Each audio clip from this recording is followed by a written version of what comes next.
This is Hope with Haley 2024 The Movement. These are interviews with Bill, and the subject today is education. So we are going to go totally away from the current public school system to a competitive school board system. And I say competitive school board system, and each school board that a parent selects or a teenage child selects can be significantly different. One can be very similar to the current public school system. One can be very libertarian, where it's just a very little bit of oversight and people just go to a private school system. Now, with competitive school system, most people are going to be okay with just going ahead and paying their competitive school board the regular fees, because they're going to have 12 different options. So how they deal with all the different controversial issues, how they deal with it, people are going to find one of the 12 sufficient. Now, obviously, there's probably going to be one that's going to be for homeschool, where that's going to have that oversight. And they're probably going to have some enhanced classes that the children can get together and have enhanced classes, especially in the high school grades, or for socialization in the younger grades. So let's go through many aspects of what the competitive school boards is, and we'll go through that. Okay.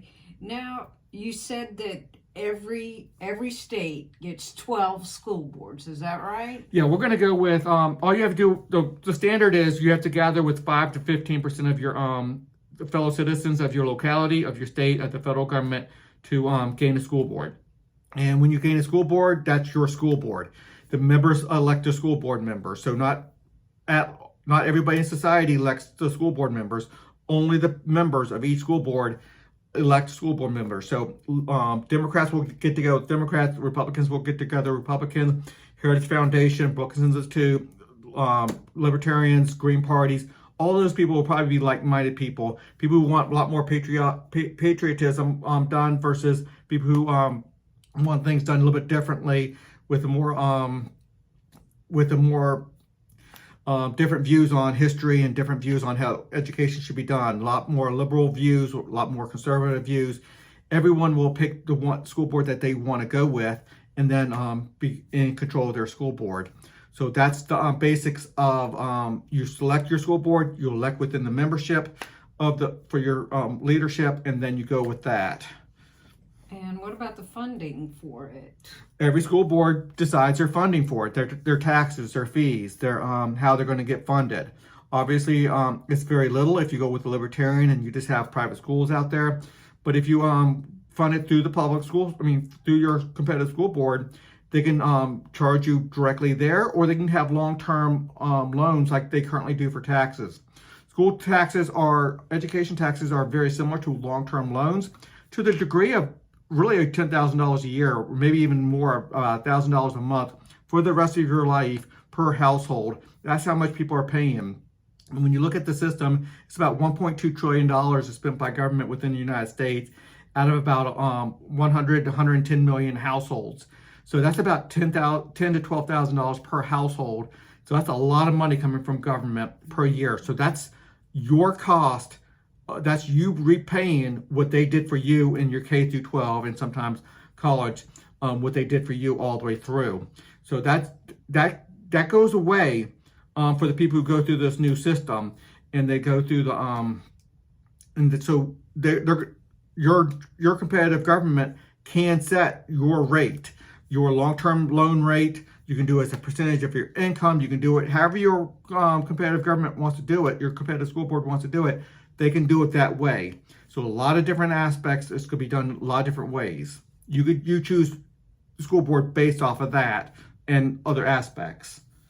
Can the charity system be a part of that? Absolutely. There's going to be some people who just can't even handle that. They're poor. Their abilities to pay is just not very much.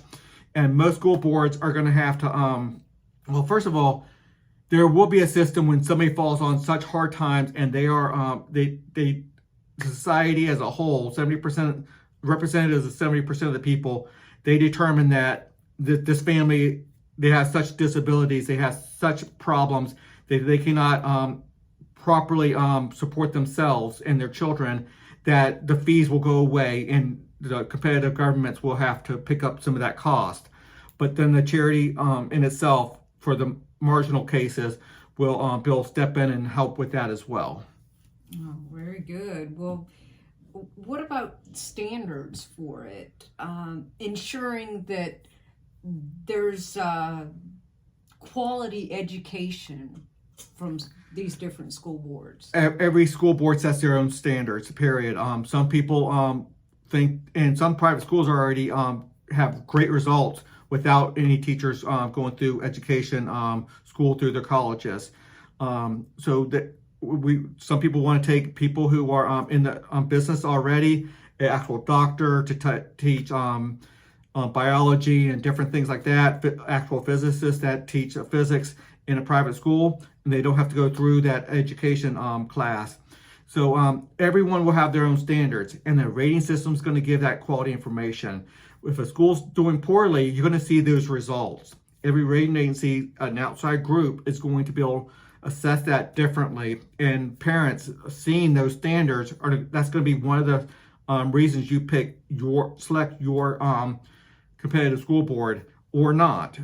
You get to pick it. That's going to be one of it. The fees, the standards, how they educate your children, it's all going to be different aspects of that.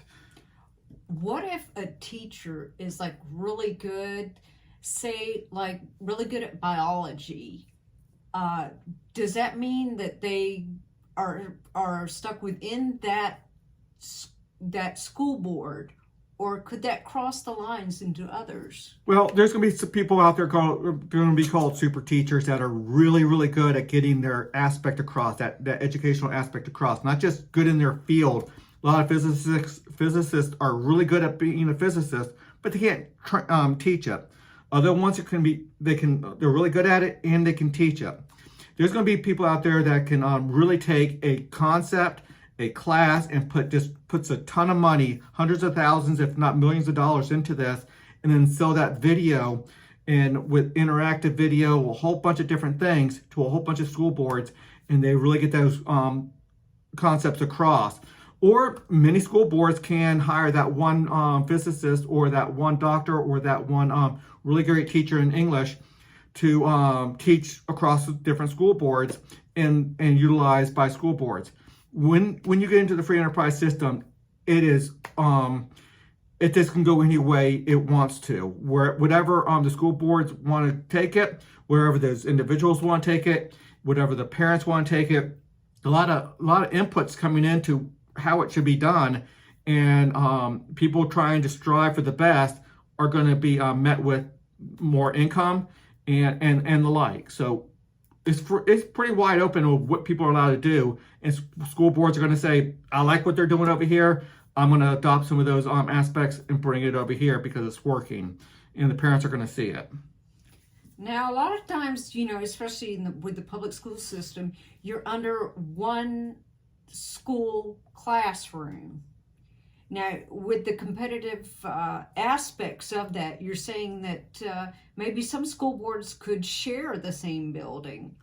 Well, a building is not a school. A school is a group of people, and a school can be across multiple buildings, and many schools could be within one building. So with the school, with multiple school boards, let's say you have a town of, let's say 100,000 people, and that's maybe, let's say 10,000 students. If I got my numbers right, maybe a little bit different. Let's say you used to have 10,000 students, and every school board has 1,000. Say it clearly, 10,000 schools in the city. Every school board gets 1,000 kids, and they have, let's say, 10 schools. 1,000 kids per school. Most likely, most school boards are not going to just take over one school building because people are going to have to travel too far. You're going to have different aspects of, you're going to have school boards renting rooms. So you might have one school over many buildings. So anyway, again, with the free enterprise system, it can go any way it wants to. So what about sports or social groups? Well, again, a lot of people, they pick a school based off of certain aspects. They want more, they want CRT taught one way or patriotism taught one way, or they want sex ed taught in a certain way. They want their religion taught in a way. And by the way, only one school board has to stay secular. You get to pick, if you want to, a different religion, because they're separated. Nobody forces any religion on anybody, so it's separated. So people who want their Jewish or Christian faith or Catholic faith or Protestant faith or however you want to call it, aspects into it, they can do that, and their school can teach that. But they also want their children to interact with citizens as a whole. They want Jewish people and Jewish students in Christian schools to interact, and they can interact great. They can have their own classes for their religious aspects of the school, but they also want to play on the same sports team or computer science team or whatever. And that's a great way to integrate, have your religious values valued, but also integrate with everybody else. Okay, we're already 11 minutes now. There's a lot of aspects to it. Look at my website for more. There's a lot of videos, a lot of aspects of how this can go. There's just too many things. What religion is going to be a big part of this, because religion has always been a big part of education, except for the last maybe 60, 70 years where religion has been taken out of the public school system. And that's one of the big downfalls. We never want to force religion on anybody, so we're not having anybody who doesn't want religion to be in a school that they don't want to be in. But if you want religion, you should be able to have it, or at least a religious atmosphere. So a lot to go over here. So until the next video.